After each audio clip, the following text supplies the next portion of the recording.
Olá, seja muito bem-vindo a mais um Direto com a Palavra, nossa única regra de fé e prática. Estamos discorrendo a leitura da lição da escola sabatina, que é uma inspiração menor para nos guiar para a inspiração maior, que são as Sagradas Letras. Estamos aí, hashtag 1690, e eu convido você a fazer parte, desse canal, inscrevendo-se, ativando as notificações, curtindo, que isso nos ajuda ao YouTube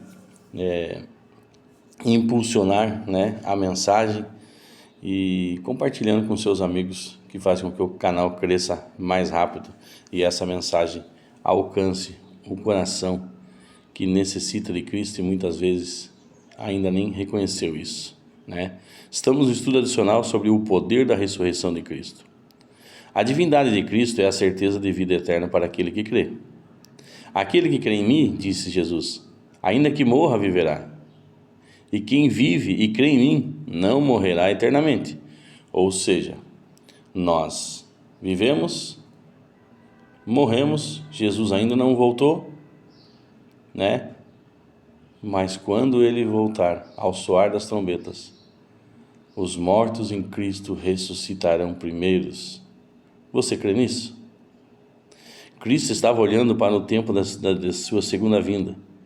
Nesse momento, os justos mortos ressuscitarão incorruptíveis e os vivos serão transladados para o céu sem ver a morte. O milagre que Cristo estava prestes a realizar ao ressuscitar Lázaro dos mortos representaria a ressurreição de todos os justos mortos. Esse é o texto de Ellen White, O desejado de todas as nações. A terra ficou extremamente agitada quando a voz do Filho de Deus chamou os santos que dormiam o sono da morte. Eles respondiam à chamada e saíam revestidos de glória, de gloriosa imortalidade, clamando: tragada foi a morte pela vitória. Onde está, ó morte, a tua vitória? Onde está a morte, o teu aguilhão? Então os santos vivos e os ressuscitados erguiam a voz em uma aclamação de vitória, longa e arrebatadora. Aqueles corpos que haviam descido à sepultura, levando os sinais da enfermidade e da morte, surgiam com saúde e vigor imortais. Os santos vivos foram transladados em um momento, num abrir e fechar de olhos, e arrebatados como ressuscitados. E juntos se encontraram, Juntos encontraram seu Senhor nos ares. Que encontro glorioso, amados? Louvado seja Deus por esse momento que nós vislumbramos, Perguntas para consideração. A ressurreição de Cristo é parte integrante da mensagem do Evangelho. Sem a ressurreição, a proclamação da morte de Cristo perderia o sentido. A própria morte de Cristo seria irrelevante. Por quê?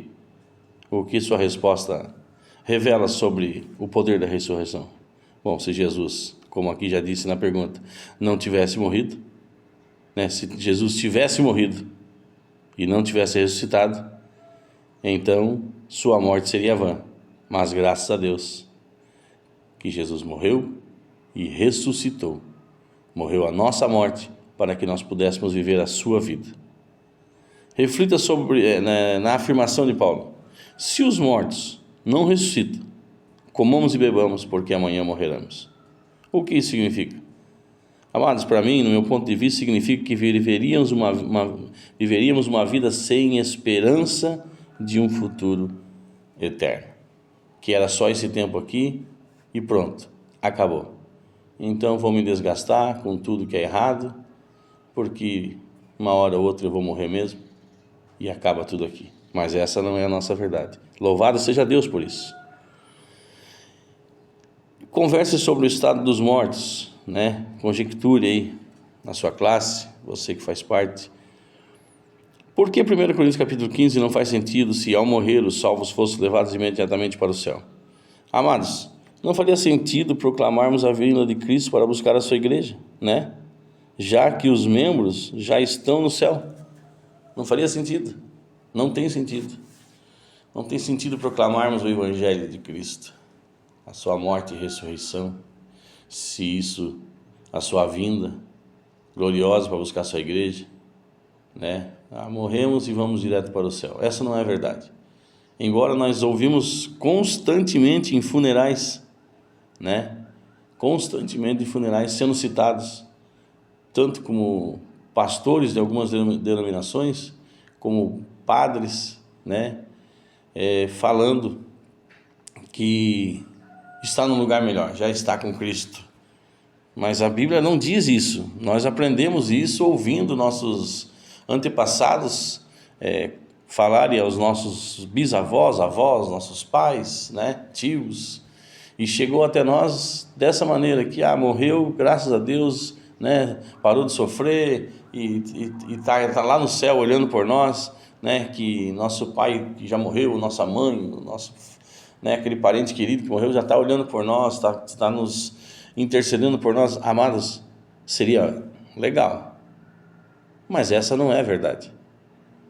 A verdade é o que a Bíblia diz, o que o apóstolo Paulo considera a morte como um sono. Nós morremos, vamos para a sepultura, o corpo volta para o pó, e aí está lá eu citei essa semana aqui, né, como que a alma é formada, né? Deus criou o homem do pó da terra e soprou o seu espírito nas narinas, e se eu não me engano, em Tessalonicenses, o Eclesiastes, agora me fugiu da memória, né, diz que ao morrer o espírito volta para o corpo volta para o pó e o espírito volta para Deus. Então a alma não está em um lugar aguardando e podendo interceder, né, por ninguém, ou receber a intercessão de alguém se ela não morreu em Cristo. A história é diferente. A Bíblia conta a sua verdade. Então por isso nós precisamos ler a Bíblia, precisamos buscar na Bíblia, né, quebrar alguns tabus que foram levantados, que são ditos como verdade, muitas vezes inocentemente. Eu acredito que na sua grande maioria, ou na sua totalidade, por inocência, citam isso em um funeral, né? Mas precisamos ler a palavra de Deus para que seja desmistificado, que todos os tabus e o que a gente aprendeu errado seja quebrado, e nós venhamos proclamar a verdade. A verdade tem um sabor mais doce, a verdade tem um sabor diferente. A verdade muitas vezes ela pode até doer, mas é curadora, é libertadora. Amém, amados? Louvado seja Deus, né, pelo poder da ressurreição de Cristo. Vamos orar. Pai amado, Pai santo, Pai eterno, obrigado pela Tua palavra, obrigado pelo Teu cuidado. Senhor, nós nos colocamos nas Tuas mãos como a Tua palavra nos ensina. Nos curvamos diante de Ti, Senhor, e declaramos que Tu és o nosso único Deus, o nosso único Senhor, o nosso único Mestre, o único verdadeiro intercessor pelas nossas vidas, através do Seu doce e amado Espírito Santo, através de Jesus Cristo, Seu Filho amado. Nós proclamamos nas regiões celestiais que nós estamos dispostos e comprometidos com a Tua palavra e que necessitamos da ação do Teu Espírito Santo em nós e através de nós. Em nome de Jesus é o que eu te peço e te agradeço. Amém. Um forte abraço e que Deus vos abençoe.